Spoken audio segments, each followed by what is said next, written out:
ओम शांति। आज प्यारे मीठे भगवान की मीठी मुरली मंथन की डेट है 2 जनवरी 2021। तो मीठे मीठे बाबा ने हमें मुरली सुनाई है।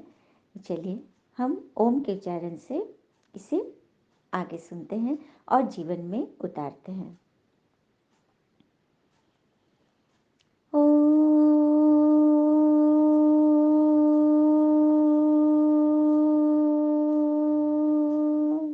शांति। मीठे बाबा ने कहा, मीठे बच्चे, पिता की रिगार्ड रखनी है, मतलब श्रीमत का रिगार्ड रखना है, माना मुरली कभी भी मिस नहीं करनी, हर आज्ञा का पालन करना है। तो भगवान ने हमें श्रीमत का रिगार्ड रखने की पहली फरमान जारी करी है। इसे कभी भी मिस नहीं करना है, उनकी हर आज्ञा का पालन करना है, क्योंकि इसी श्रीमत को मानने से हमारे जीवन में धारणाएं आएंगी, हमारा जीवन सुखद बनेगा और हम सही बनेंगे। हम सही हैं तो हमारे साथ सब सही होगा। जैसे एक बार की बात है, एक बादशाह थे, वो बहुत नेक दिल थे और प्रजा से बहुत प्यार करते थे, और उनका ये रूटीन था कि हर महीने में एक बारी वह वेश बदलकर अपने राज्य का दौरा करते थे कि सब कुछ सही है ना। तो वो चेकिंग कर रहे थे। तो एक बार वो बाजार में घूम रहे थे, तो अचानक उन्होंने देखा कि नगर के बीचों बीच बहुत भीड़ लगी है। तो उन्होंने जाके देखा तो देखा कि एक व्यक्ति की लाश पड़ी है, लेकिन सब लोग देख रहे हैं, कुछ कुछ उसकी निंदा शिकायत कर रहे, कोई उसको उठा नहीं रहा है, कुछ कोई नहीं कर रहा है। तो बादशाह को बड़ा ये लगा कि मेरे नगर में ऐसा कि आदमी की लाश पड़ी है, कोई उसे उठा नहीं रहा है और ही उसकी निंदा शिकायत कर रहा है। तो उन्होंने इसके तह तक जाना सोचा और उस व्यक्ति का घर पता किया और वहाँ पहुँचे। तो दरवाजा खटखटाया तो उसकी पत्नी ने खोला। तो पत्नी को पता भी नहीं था कि उनका डेथ हो गया है। तो राजा ने बोला कि आपके पति की डेथ हो गई है, ऐसे ऐसे, मतलब वहाँ रोड पर है। तो पत्नी पूरा रोने लग गई। तो राजा बोल रहे हैं कि रो रहे हैं, लेकिन आपके पति के बारे में तो बहुत बुरा बुरा लोग बोल रहे, निंदा शिकायत कर रहे, कोई उनको उठा नहीं रहा है। तो पत्नी और जोर जोर से रोने लगी। अब बोली कि नहीं, ये बिल्कुल झूठ है, मेरे पति जैसे तो दुनिया में कोई भी नहीं है। तो राजा को फिर आश्चर्य हुआ कि ऐसा क्या है, दुनिया के लोग सब ऐसे बोल रहे हो, ये ऐसे बोल रही है, लेकिन ये उनकी पत्नी है तो उनके लिए अच्छा ही होगा।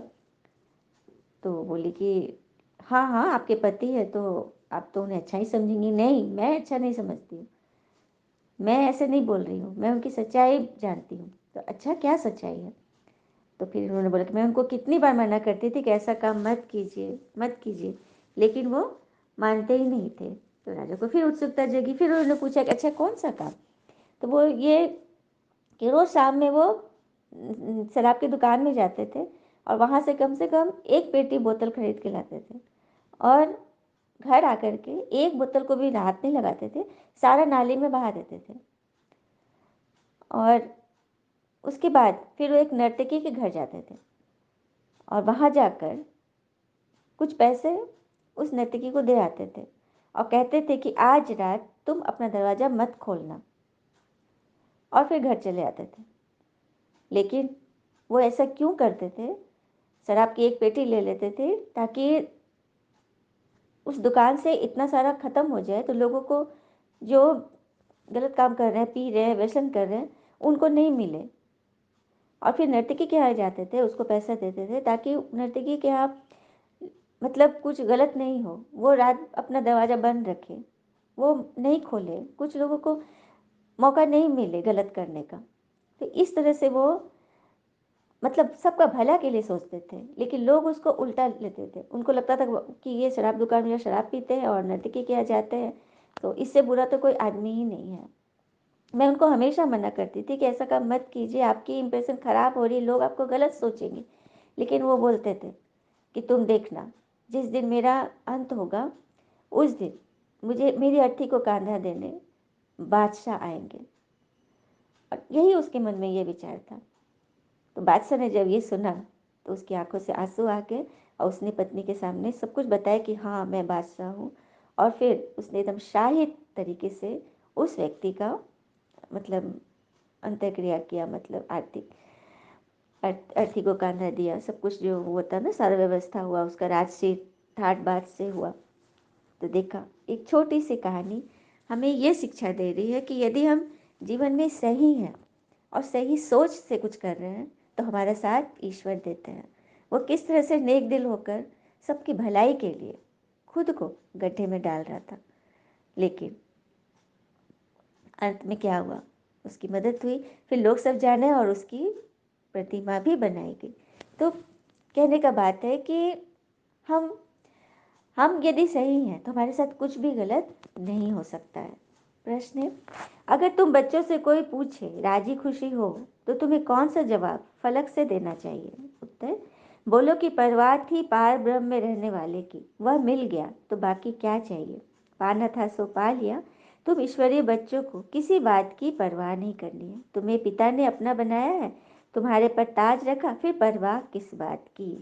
जब भगवान ने हमें चुना, भगवान का रिगार्ड रखना है, उनकी श्रीमत का मान देना है, तो फिर किस बात का डर। जो पाना था सो तो पा लिया, इसीलिए हमें हमेशा राजी खुशी रहना है। अच्छा, मीठे बच्चों प्रति भगवान की नमस्ते। हम बच्चों के भी प्यारे शिव पिता को नमस्ते। और बाबा दिल से सभी आत्माओं की तरफ से आपको वेरी वेरी गुड मॉर्निंग। धारणा के लिए मुख्य सार है, पहली पॉइंट, श्रीमत पर भारत को स्वर्ग बनाने की सेवा करनी है और सदा श्रीमत का रिगार्ड रखना है। तो यही हमारे लिए धारणा है, होमवर्क है कि श्रीमत पर सदा चलते रहे, सबका भला करे, सोचे और खुश रहे। वरदान दिया पापा ने। कनेक्शन और रिलेशन द्वारा मनसा शक्ति के प्रत्यक्ष प्रमाण देखने वाले सूक्ष्म सेवाधारी भव। कनेक्शन और रिलेशन द्वारा मनसा शक्ति के प्रत्यक्ष प्रमाण देखने वाले सूक्ष्म सेवाधारी भव। डिटेल है, जैसे वाणी की शक्ति व कर्म की शक्ति का प्रत्यक्ष प्रमाण दिखाई देता है ना, वैसे सबसे पावरफुल साइलेंस शक्ति का प्रत्यक्ष प्रमाण देखने के लिए भगवान के साथ मिलकर क्लियर कनेक्शन और रिलेशन हो, इसे ही योग बल कहा जाता है। आई बात समझ में? योग बल तभी जमा होगा जब हमारी वाणी की शक्ति व कर्म की शक्ति लोगों को प्रत्यक्ष प्रमाण रूप में दिखाई दे। ऐसी योग बल वाली आत्माएं स्थूल में दूर रहने वाली आत्मा को सम्मुख का अनुभव करा सकती है। जब हम योग बल जमा करेंगे ना, तो मनसा सेवा से हम कहीं भी कितनी दूर, हाँ, इस लोक से परे, हाँ, आत्मा को भी हम संदेश पहुंचा सकते हैं, अनुभव करा सकते हैं, आत्माओं का आह्वान कर उन्हें परिवर्तन कर सकते हैं। यही सूक्ष्म सेवा है। इसके लिए एकाग्रता की शक्ति को बढ़ाओ। बाबा एकाग्रता पे कल भी बोले थे कि अपनी सूक्ष्म शक्तियों की लीलाओं का अनुभव करो, शक्तिशाली बनो। तो हमारे अंदर जो शक्तियां हैं उनको हम किस तरह से यूज करेंगे, कैसे करेंगे, वही तो हमें ये श्रीमत सिखाती है।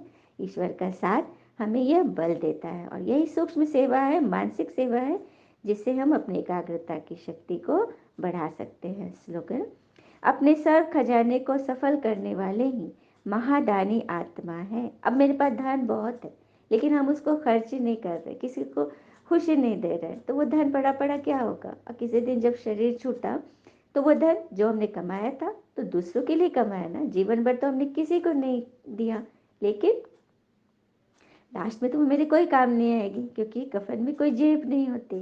इसीलिए जो कुछ भी हमारे पास है, सूक्ष्म या स्थूल, उसे बांटते जाना है और यही ईश्वरीय सेवा है। महादानी आत्मा इसी को कहते हैं। जो कुछ भी आपके पास है, आपके पास मन की सुख शांति का रास्ता, आप वो बांटो। आपके पास धन है, आप धन से गरीबों की सेवा करो, हाँ, भोजन है, कपड़े हैं, आप जो चाहे कर सकते हो, क्योंकि इसी से तो आपका भाग्य बनेगा। अच्छा, ओम शांति। शुक्र मीठे बाबा, वो बाबा के प्यारे बच्चे। और जाते जाते एक बहुत सुंदर सी बात है ये न्यू ईयर के बारे में, कि the new year is a blank book, God has given the pen of karma in your hands, it is your chance to write a beautiful story for yourself. अर्थात यह नूतन वर्ष एक खाली किताब की तरह है। परम पिता परमात्मा ने हमारे हाथ में कर्म रूपी पेन दिया है। अब हमारा यह सौभाग्य है, हमारा ये कर्म है कि हम इसमें अपनी खुद की सुंदर कहानी लिखें। सब कुछ चॉइस हमारे हाथ में कि हमें क्या करना है। अच्छा, ऑल इज वेल। ऑलवेज। ओम शांति।